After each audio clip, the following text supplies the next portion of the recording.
Hi అండి. Welcome to my channel yummy recipes. ఈరోజు నేను గుమగుమలాడే జ్యూసీ బాస్మతి రైస్తో మంచి మటన్ బిర్యానీ చేస్తున్నానండి. ముందుగా కొత్తగా చూస్తున్న వారు సబ్స్క్రైబ్ చేసుకోండి, లైక్ చేయండి, షేర్ చేయండి, కామెంట్ చేయండి.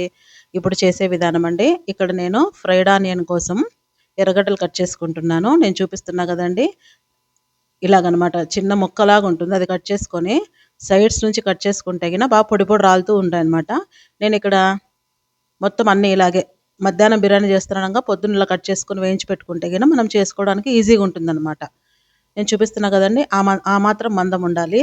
నేను వచ్చేసి మొత్తం బిర్యానీ కోసం 700 గ్రామ్స్ కట్ చేసుకున్నాను. అన్నీ ఇలాగ బాగా వేడి వేడి నూనెలో వేయించేసుకొని బాగా కొంచెం మీడియం మంటలో పెట్టుకుంటూ హైలో పెట్టుకుంటూ ఒకటే అంతా ఈక్వల్గా వేగాలన్నమాట. మాడిపోతూ కొన్ని తెల్లగుంటూ అలా బాగుండదు. పింక్ కలర్ వస్తే చాలు మనకి. ఇలా బాగా తిరిగేసుకుంటూ అటు ఇటు మంచి గోల్డ్ కలర్ వచ్చేదాకా వేయించేసుకొని ఇప్పుడు ఎర్రగా వచ్చినాయి కదండి, ఈ మాత్రం కలర్ ఉంటే చాలు. మరి ఎర్రగా వేయించినాం అనుకోండి, ఇవి చల్లారేసరికి డార్క్ అయిపోతాయి అన్నమాట, బాగుండదు, చేదులాగా వస్తుంది. ఇవన్నీ ఇప్పుడు తీసేసుకొని ఆయిల్లో నుంచి బాగా గట్టిగా ఇట్లా ఒత్తేసుకుంటున్నాను. ఏమన్నా ఆయిల్ ఉంటే కూడా పోతుందన్నమాట. ఇలాగంతా ఒత్తుకున్నాక ఇలా టిష్యూ పేపర్లోకి వేసుకుంటున్నాను. ఎందుకంటే చల్లారి తెగిన బాగా పొడి పొడిలాడతాయి అనేసి. ఏమన్నా ఆయిల్ ఉంటే కూడా పీల్చేసుకుంటుంది పేపర్, మనకు చేతికి అంటుకోకుండా పొడి పొడి రాలుతాయి. ఇలాగన్నీ చేసుకున్నాక ఇప్పుడు బిర్యానీ మసాలా అండి. ఇలాగ ప్యాన్ వేడయ్యాక ధనియాలు 2 స్పూన్లు, షాజీరా 2 స్పూన్లు, మిరియాలు 1 స్పూను, లవంగాలు 1 స్పూను, జాపత్రి 1 స్పూను, జీలకర్ర 1 స్పూను, దాల్చిన చెక్క 3 ఇంచులు, నల్ల ఇలాచీలు ఒక 6, గ్రీన్ ఇలాచీలు ఒక 2 టేబుల్ స్పూన్లు, పొట్టిమిరపకాయలు కారం అండి 7 8, అలాగే బిర్యానీ ఆకులు 7 8, రెండిట్లో ఎంతో కొంత 7 కానీ 8 కానీ ఇలాగన్నీ వేయించేసుకొని బాగా మంట సిమ్లో పెట్టుకుంటూ చూసుకోవాలండి, మాడబెట్టుకోకుండా. ఇలాగన్నీ వేయించేసుకొని ఒక ప్లేట్లో తీసుకున్నాక ఈ వేడి మీదే కసూరి మేతి ఉంటుంది కదండి, అదొక స్పూన్ అనమాట. ఈ వేడి మీద వేసినామంటే గిన బాగా వేడి తీసుకుంటుంది, మరి వేయించాల్సిన పని లేదు.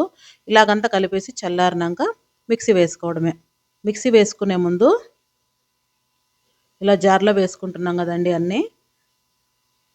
ఈ పొడి మనము మధ్యాహ్నం చేస్తామనగా పొద్దున్నే కొట్టి పెట్టుకోవచ్చు, లేదంటే వెనక రోజైనా కొట్టి పెట్టుకోవచ్చు. ఫ్రిడ్జ్లో పెట్టుకుంటే ఏం కాదనమాట, ఒక వారం 10 రోజులు. అలాగే కొంచెం పసుపు, ఒక స్పూన్ సాల్ట్ వేసేసుకొని, జాజికాయ అంటాం కదండి, అది ఒక అర్థం అనమాట, ఇలా తురుముకొని వేసుకుంటున్నాను. ఇవన్నీ వేయడం వల్ల మంచి ఫ్లేవర్ ఉంటుంది. ఓన్లీ ఇది బిర్యానీ మసాలా అండి. అలాగే ఇలా మిక్సీకి వేసుకున్నాక ఎయిర్ కంటైనర్లో పెట్టేసుకుంటే గిన బాగుంటుంది స్టోరేజ్. ఇక్కడ వచ్చేసి 3/4 కేజీ మటన్ తీసుకున్నాను. పీసులు చూపిస్తున్నా కదా, ఈ విధంగా ఉండాలన్నమాట, ఇంత సైజు, అప్పుడే బిర్యానీ బాగుంటుంది, రిపోకుండా ముక్క.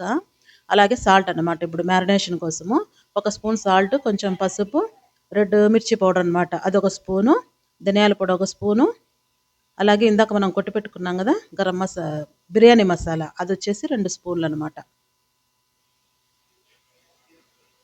అల్లం వెల్లుల్లి పేస్ట్ వచ్చేసి స్పూన్ నిండా 3 స్పూన్లు అండి, ఫ్రెష్గా ఉండాలి అది కూడా. పచ్చిమిరపకాయలు వచ్చేసి ఒక 7 8 మన కారాన్ని బట్టి, అది కూడా పేస్ట్ వేసుకొని పెట్టుకున్నాను. అర్ధం నిమ్మ ఉప్పు అనమాట, అది కూడా పిండుకుంటున్నాను.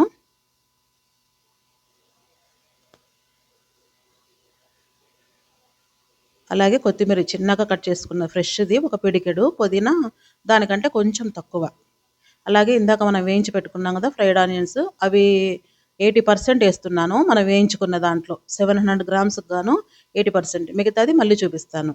అవి వేసేసుకున్నాక అదే ఆనియన్ వేయించినాం కదండి ఎర్రగడ్డ, అదే ఆయిల్ ఒక చెంచా నిండా, పెరుగు వచ్చేసి 200 ml ఫ్రెష్ది. ఇదంతా వేసుకున్నాక చేత్తో బాగా కలిపేసుకోవాలి మ్యారినేషన్ కోసం. ఇలాగ మసాలా అంతా మటన్కు పట్టేలాగా బాగా కలుపుకొని ఒక 2 గంటలు పక్కన పెట్టినామంటే బాగా జ్యూసీగా మెత్తగా తొందరగా ఉడుకుతుందండి, సాఫ్ట్గా. మనం మధ్యాహ్నం చేసుకుంటామనగా పొద్దున్నే చేసి పెట్టుకున్నా చాలు, లేదంటే రాత్రికి ప్రిపేర్ చేసుకోవాలనుకున్నప్పుడు మధ్యాహ్నం చేసుకున్నా చాలు. ఇలాగంతా బాగా నీట్గా కలిపేసుకొని మూత పెట్టేసుకొని ఒక 2 hours పక్కన పెట్టేస్తున్నాను. ఇక్కడ నేను బాస్మతి రైస్ తీసుకున్నానండి. 3/4 కేజీ మటన్కి గాను 1/2 కేజీ బియ్యం తీసుకున్నాను, కరెక్ట్ సరిపోతుంది. అవి బాగా 3-4 సార్లు కడిగేసుకొని ఒక గంట ముందు నానబెట్టుకుంటే చాలు. ఇప్పుడు వచ్చేసి ఒక కుక్కర్ తీసుకొని ఒక చెంచా ఆయిల్ వేసుకొని, మనం ఇందాక ఫ్రైడ్ ఆనియన్ చేసుకున్నాం కదా, ఆయిల్ చాలు. ఆయిల్ వేడయ్యాక మనం ఇందాక మ్యారినేషన్ చేసుకున్నాం కదా, ఆ మటన్ వేసేస్తున్నాను. ఇలాగంతా వేసుకున్నాక మంచి హై ఫ్లేమ్లోనే బాగా వేయించుకోవాలి. దీంట్లోనే బాగా నీళ్ళు ఊరుతాయి అన్నమాట, మనం ఇప్పుడే నీళ్ళు వేయాల్సిన పని ఉండదు. చూడండి ఎన్ని నీళ్ళు వచ్చినాయి కదా, ఓ 2 అవర్స్ నానబెట్టేసరికి.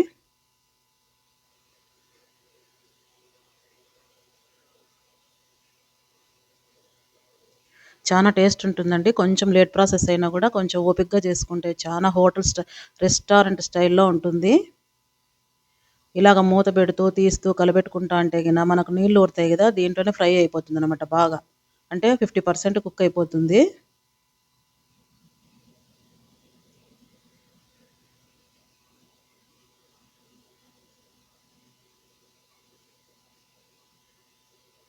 ఇప్పుడు ఇంగ ఇది ఉడికే కోసము కొంచెం సాల్ట్ చెక్ చేసుకొని కొంచెం తక్కువ ఉంటే ఏసుకుంటున్నాను. అలాగే ఒక గ్లాస్ వాటర్ పడుతుందండి. ఎక్కువ వేసుకోకూడదు.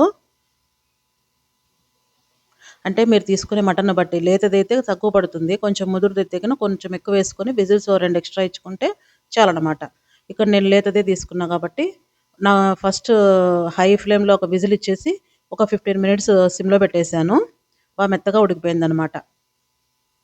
ఒకేళ మీకు నీళ్ళు ఎక్కువ వచ్చినాయనుకోండి, మటన్ తీసి పక్కన పెట్టేసి ఒక గిన్నెలో బాగా గ్రేవీని ఇమరపెట్టేసినారంటే చిక్కగయిపోతుంది. మరి ఆ చిక్క దాంట్లోకి మటన్ ఏసుకొని కలుపుకోవచ్చు. Correct equal అయిపోతుందనమాట.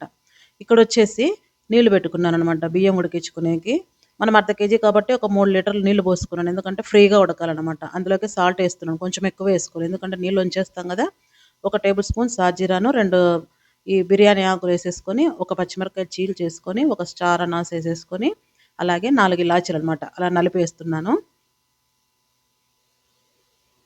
4 లవంగాలు, ఒక 4 మిరియాలనమాట. ఇవన్నీ వేసేసుకొని, నిమ్మకాయ పిండుకొని, నిమ్మ ఉప్పు కూడా దాంట్లోకే ఏసుకుంటాను. ఎందుకంటే బియ్యం పొడి పొడిగా ఉడుకుతది అతుక్కోకుండా అలా వేయడం వల్ల.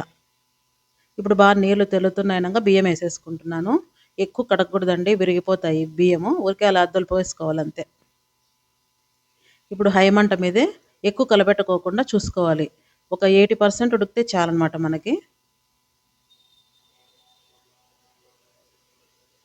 ఇవి ఉడుకుతున్నప్పుడే పైన తేలినాయి కదండీ! అవి ఇప్పుడే తీసేసుకోవాలి. ఎందుకంటే మరి తినేటప్పుడు మధ్యలో వస్తే ఇరిటేషన్ పుడుతుంది కదా!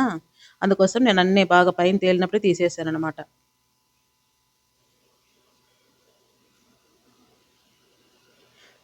ఇప్పుడు ఆ బియ్యం అంతా మొత్తం బొక్కల గిన్నెలోకి వంచేసుకున్నాను. వడబోసుకున్నాననమాట. ఇక్కడొచ్చేసి మటన్ ఒక మందం దబరా తీసుకొని, మటన్ అందులోకేసేసుకొని, లేయర్స్ ప్రకారంగా బియ్యం ఏసుకుంటూ వచ్చినాననమాట. ఇలా ఫస్ట్ లేయర్‌లో బియ్యం ఏసేసుకొని, అదే ఉడికినన్నం ఏసేసుకొని, ఇలా వెడల్పుగా పరిచేసుకొని, స్ప్రెడ్ చేసుకోవాలనమాట. ఇందులోకి చిన్నగా కట్ చేసుకున్న కొత్తిమీర, పుదీనా అలా పైన చిలకరించుకోవాలి. మంచి ఫ్లేవర్ వస్తుందనమాట.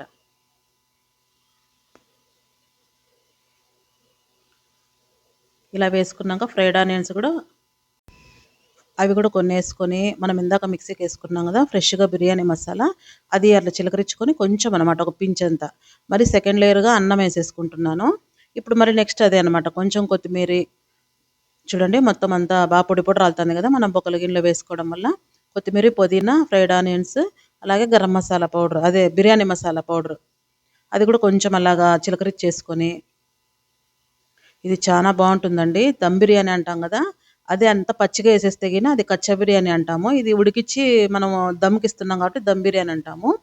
అలాగే కుంకుమ పువ్వు అనమాట. పాలలో నానబెట్టుకున్నది. అది ఒక 3, 4 స్పూన్లు ఏసుకుంటున్నాను మంచి కలర్ కోసము. అలాగే ఫ్రెష్ నెయ్యనమాట. అది ఒక 2 స్పూన్లు పైనేసుకుంటున్నాను. మంచి టేస్ట్ కోసము. అలాగే మన దగ్గర క్లాత్ గానీ, లేదంటే ఇలాగ గోధుమ పిండి గానీ, ఇలాగంతా దబరాగా తగిలిచ్చేసి మనం ప్లేట్ గట్టిగా ఒత్తినామంటే లోపల నుంచి ఆవిరి బయటికి రాకుండా, స్మెల్ బయటికి రాకుండా చానా బాగా లోపలే దమ్మయితుందనమాట. ఇలాగంతా అతికిచ్చేసినాక ప్లేట్ గట్టిగా నొక్కేసి దాని మీద బరువు పెట్టేస్తున్నాను. ఇలాగ రోటి తవ ఏదన్నా గానీ వేస్ట్‌ది ఉంటుంది గదా! అది పెట్టేసి ఒక 10 మినిట్స్ హైలో పెట్టేస్తున్నాను. రోటి తవ పెట్టినంక. ఆ తర్వాత మరి సిమ్‌లో ఒక 5 మినిట్స్ అట్లా పెట్టేసి మళ్ళీ చూస్తున్నాను. దమ్ అయిపోయిందండి. ఇప్పుడు చూస్తే అంతా బాగా ఇది గోధుమ పిండి అంతా తీసేసి చెక్ చేస్తున్నాను. ఎంత పొడి పొడిగుందంటే జ్యూసీగా చానా బావుందండి. అసలు ఆ మూత తీస్తానే దమ్ అయినంక ఎంత అసలు గుమాలిచ్చింది స్మెల్ అయితే గిన. ఇంగా సర్వింగ్ బౌల్‌లో తీసుకుంటున్నాను. ఇంత పొడి పొడి రాలుతాంది గదా! బాస్మతి రైస్ ఎక్కడ గాని విరగకుండా పర్ఫెక్ట్‌గా వచ్చింది. ఇది మీరు చేసుకుంటారనుకుంటున్నాను. మీకు నచ్చుతుందనుకుంటున్నానండి. లైక్ చేయండి, షేర్ చేయండి, సబ్స్క్రైబ్ చేయండి. దీన్ని నేను రైతాతో సర్వ్ చేసుకుంటున్నానండి. అసలు మటన్ ఎంత మెత్తగా కరెక్ట్‌గా ఉడికిందండి పర్ఫెక్ట్‌గా. అన్నట్టు ఇందాక చెప్పడం మర్చిపోయానండి. ఫ్రైడ్ ఆనియన్స్‌ను బిరిస్తా అంటారు. ఇది రెడీమేడ్ గూడా దొరుకుతుంది. అయినా మనం ఇంట్లో చేసుకుంటే ఎంతసేపు అని చెప్పేసి నేను ఇంట్లోనే చేశాను. మరిన్ని మంచి రెసిపీస్‌తో వస్తుంటానండి. Thanks for watching.